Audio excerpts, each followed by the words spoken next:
Assalamualaikum warahmatullahi wabarakatuh. Materi kita pada hari ini adalah tentang uji validitas dan reliabilitas ya. Nah, uji validitas dan reliabilitas ini diperlukan ketika kita memakai data primer ya, yaitu alat pengumpul datanya itu adalah kuesioner ya. Nah, ketika kita membuat pertanyaan-pertanyaan dalam kuesioner, maka itu harus memenuhi dua syarat ya. Yang pertama adalah syarat ketepatan dan yang kedua adalah syarat konsistensi. Nah, uji validitas itu dimaksudkan ya untuk mengetahui apakah pertanyaan-pertanyaan yang kita gunakan di dalam kuesioner itu sudah tepat atau belum ya. Nah, maka ketika hasil validitasnya rendah ya, nah maka pertanyaan kita itu belum tepat dan kita harus mengganti dengan pertanyaan yang lain. Nah, kalau reliable itu adalah konsistensi. Ketika misalkan pertanyaan tersebut kita berikan kepada orang yang berbeda atau kepada orang yang sama dan waktu yang berbeda, maka mereka itu akan menjawab dengan jawaban yang relatif sama. Nah, maka itu dinamakan reliable. Nah, sehingga kuesioner yang kita buat itu memenuhi syarat untuk dijadikan sebagai alat pengumpul data itu adalah ketika memenuhi dua syarat tadi, valid dan reliable. Nah, sehingga ketika kita membuat kuesioner, maka itu harus diuji terlebih dahulu kepada minimal 30 orang ya, sampel kecil. Kemudian hasil dari pertanyaan-pertanyaan yang telah dijawab itu kita uji ya, validitas dan reliabilitasnya. Nah, ketika sudah valid dan reliable, maka baru kita berikan kuesioner tersebut kepada sampel yang sebenarnya ya, sampel besar. Ketika tidak valid dan tidak reliable, maka kita perbaiki dulu, kemudian kita uji lagi apakah sudah valid dan sudah reliable gitu ya. Nah, misalkan kita sudah melakukan mengumpulkan data ya untuk menguji validitas dan reliabilitas ini, kita sudah punya 10 pertanyaan ya di sini ya, responden 1 sampai responden 30, dan setiap responden kita jumlahkan ya, ini skor akhirnya berapa. Nah, maka untuk melakukan pengujian validitas ya terlebih dahulu, maka kita kopikan saja, misalkan karena kita sudah mengetik di dalam Microsoft Word ya atau Excel, maka ini kita copy paste saja kepada aplikasi SPSS ya. Nah, kemudian kita paste di sini. Nah, maka di sini akan muncul ya. Nah, di data view kita copy paste, kemudian di variable view nanti kita betulkan ya. Nah, ini yang pertama itu adalah P1 ya, pertanyaan pertama, pertanyaan 2, 3, pertanyaan 4, pertanyaan 5, pertanyaan 6, pertanyaan 7, pertanyaan 8, pertanyaan 9, pertanyaan 10. Kemudian ini adalah skor total ya. Nah, skor total dari setiap pertanyaan tadi ya. Nah, dari pertanyaan 1 sampai 10 tadi berapa totalnya. Nah, untuk desimal kita nolkan saja semua ya, karena kita menggunakan skala ordinal ya, 0 sampai 4 ya, sehingga tidak membutuhkan nilai desimal, kita nolkan saja semuanya.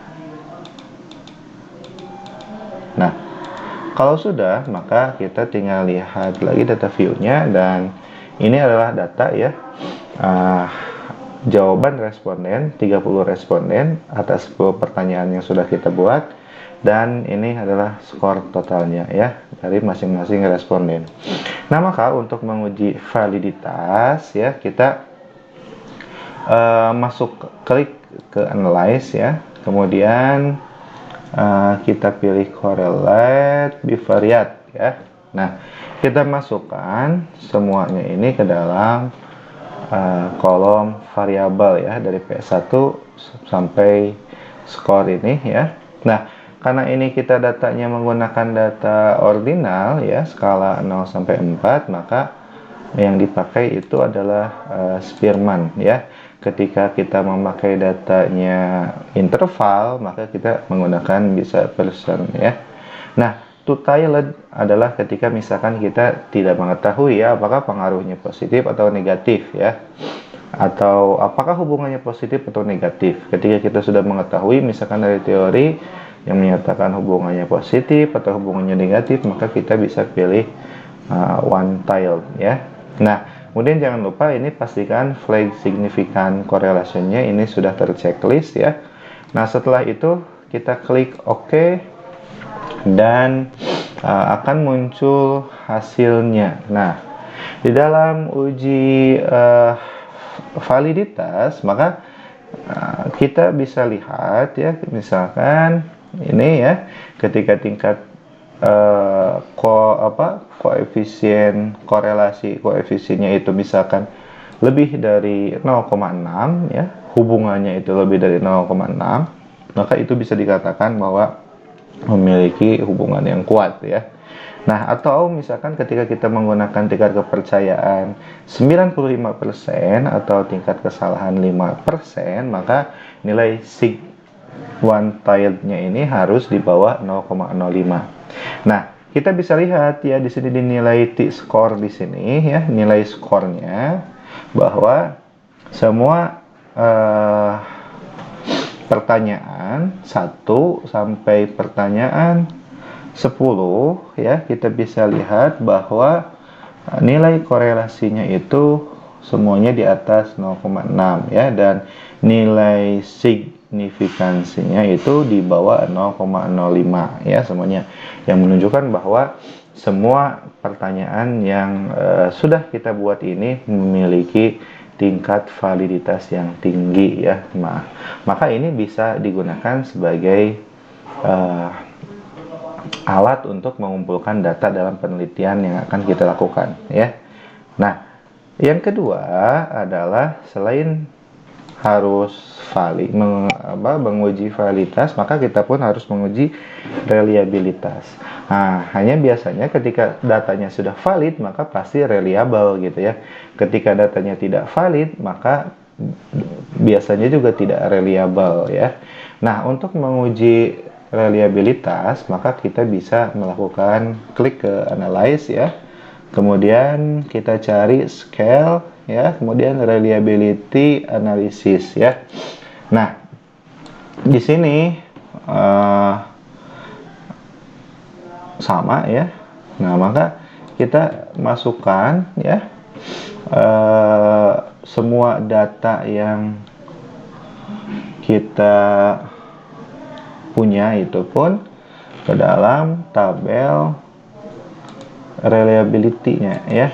Nah, misalkan ini P1 sampai P10 ya, kita masukkan semuanya ke item ya. Nah, kemudian statistik di sini kita bisa menambahkan apa saja yang akan kita butuhkan ya.